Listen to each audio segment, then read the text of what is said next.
도널드 트럼프 미 대통령 당선인의 취임을 12일 앞둔 시점에 우크라이나군이 대대적인 반격에 돌입했습니다. 트럼프 2기 정부가 들어섰을 때 휴전 협상 등에서 유리한 조건을 차지하려는 의도로 예상을 뛰어넘는 새로운 작전에 돌입한 것입니다. 이런 가운데 북한군 1개 대대도 전멸을 했습니다. 이 상황을 와이타임스가 살펴봤습니다. 지금 시작합니다. 영국의 텔레그라프는 현지 시간 5일 우크라이나군이 러시아 쿠르스크주의 여러 지역에서 러시아군에 대한 기습 공격을 감행했다면서 우크라이나군이 체르카스코 포레흐노에서 쿠르스크주 베르딘을 향해 공격을 시작했다라고 보도했습니다. 이에 대해서 우크라이나 대통령 행정 책임자인 안드리 예르막은 텔레그램에 러시아는 마땅히 받아야 할 것을 받고 있다면서 우크라이나에겐 매우 좋은 소식이다 이렇게 말했습니다. 또한 한 러시아 군사 블로거는 우크라이나가 최후의 반격을 시작했다면서 지금은 손을 모아 러시아군을 위해 기도할 때다 이렇게 말했습니다. 또 다른 러시아 군사 블로거는 우크라이나는 서방의 장갑 차량을 사용하여 많은 수의 포병을 투입하고 있다면서 포병과 소총 전투가 벌어지고 있다고 밝혔습니다.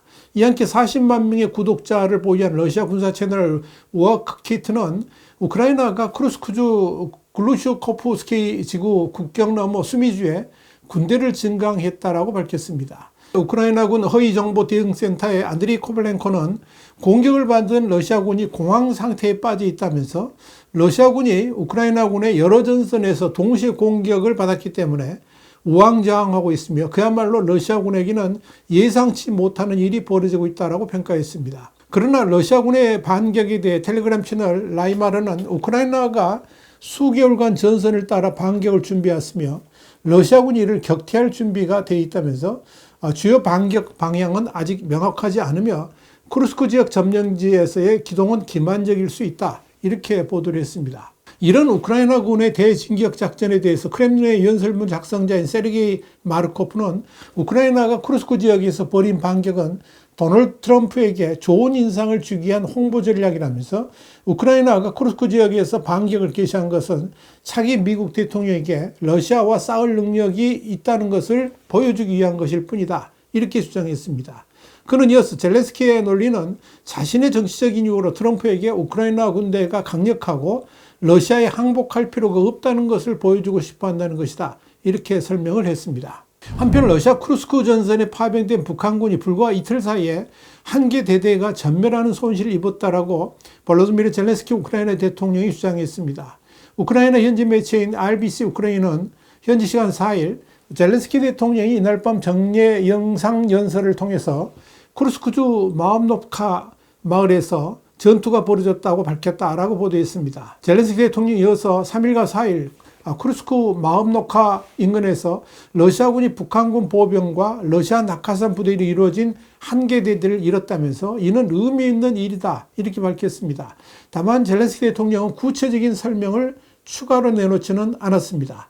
여기에 대해서 RBC 우크라이나는 지난 이틀간 러시아의 병력 손실만 1,510명에 달한다라고 전했습니다. 로이터 통신은 젤렌스키가 말한 1개 대대는 일반적으로 수백 명 단위를 의미한다라고 설명했습니다. 북한은 쿠르스크 지역에 약 1만 1천 명의 병력을 파견했지만 낯선 전쟁 환경과 지원 부족 속에서 총알바지로 내몰려 큰 손실을 겪고 있는 것으로 알려졌습니다. 젤렌스키 대통령은 지난달 23일 기준으로 북한군 사상자가 3천 명을 넘겼다라고 직계한 바 있습니다. 우크라이나군은 러시아군이 점령 중인 우크라이나 남부 자포리자에서 슈토름 오세티아 대대 참모총장인 세르게이 멜리코프를 상대로 정밀 FPV 드론 공격을 감행했습니다.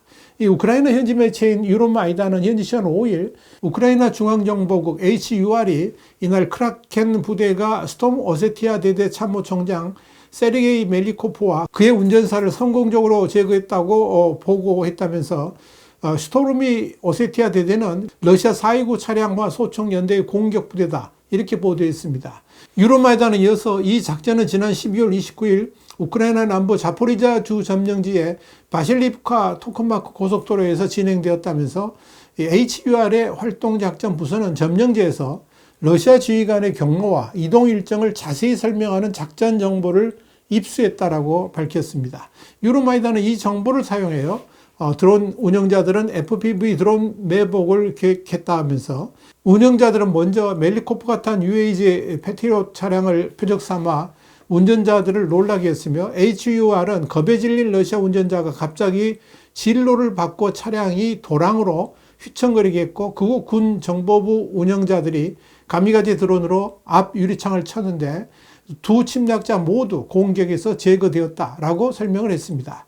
러시아 소식통들도 러시아 타타르스탄 출신의 멜리코프가 12월 30일에 사망했다라고 확인했습니다. 또 러시아군은 현재 진행 중인 러시아 우크라이나 전면전쟁 동안에 고위 장교들이 상당한 손실을 입었으며 2022년 이후에 여러 장군과 지휘관들이 사망했다는 보고가 확인된 바 있습니다. 한편 토니 블링컨 미국 국무장관이 우크라이나를 향한 미국의 전쟁 지원이 옳은 일이었다고 자평하면서 종전 결정권은 우크라이나에 있다는 점을 강조하는 동시에 러시아가 군사적 목표를 포기하지 않을 것으로 내다봤습니다. 블링컨 장관은 현지 시간으로 4일 뉴욕타임즈와의 인터뷰를 통해서 조 바이든 행정부의 4년을 돌아보면서 외교적으로 많은 질타를 받았던 아프가니스탄 미군 철수를 비롯해 여전히 진행 중인 두 개의 전선 등에 대해서 솔직한 생각을 전했습니다. 블링컨 장관은 우선 우크라이나 전쟁에 관해서 이 블라디미르 푸틴 러시아 대통령의 야망은 우크라이나를 지도에서 지우는 것이었다면서 우린 그것을 막아냈고 푸틴 대통령은 실패했다라고 말했습니다. 블링컨 장관은 이어서 전쟁을 끝낼 때가 됐다고 생각하느냐는 질문에는 그건 우크라이나인들이 내려야 할 결정이라면서 현 시점에서 지도에 그어진 선은 근본적으로 크게 바뀌지 않을 것으로 생각한다라고 답했습니다. 다만 푸틴 대통령이 본인의 야망을 포기할 가능성은 작다면서 휴전이 이루어진다면 그에게 휴식을 취하고 재정비하고 언젠가 다시 공격할 시간을 줄 가능성이 크다 이렇게 경고했습니다. 블링컨 장관은 또 도널드 트럼프 차기 행정부가 우크라이나 전쟁 개입을 꺼릴 것이라는 물음에는 개입하지 않을 수도 있다면서도 그러나 다른 사람이 개입할 것이라는 것을 우리는 알고 있고 그것이 우리의 이익이 되는지 판단해야 된다라고 짚었습니다. 이어 나는 미국이 우크라이나에 대한 주요 지원국으로 남기를 매우 바란다라고 덧붙였습니다.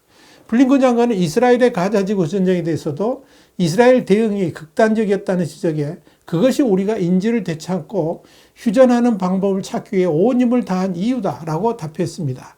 블링컨 장관은 이어서 이스라엘이 다시는 10월 7일 이 하마스 기습과 같은 일이 일어나지 않도록 정당한 방어를 하는 것에 관해 우리는 1일차부터 그것을 어떻게 행하는지가 중요하다라고 이스라엘에 말해왔다 이렇게 말하면서 이스라엘이 전쟁 규칙을 지켰는지에 대해 심도 있게 계속 살펴보고 있다라고 설명했습니다. 블링컨 장관은 미군의 아프간 철수 당시 많은 인명피해가 있었던 것에 대해서는 20년간의 전쟁으로부터 우리 자신을 구출하는 쉬운 방법은 결코 없다면서 우린 아프간으로부터 교훈을 얻어야 했다고 말하면서 아주 조심스러운 반응을 보였습니다.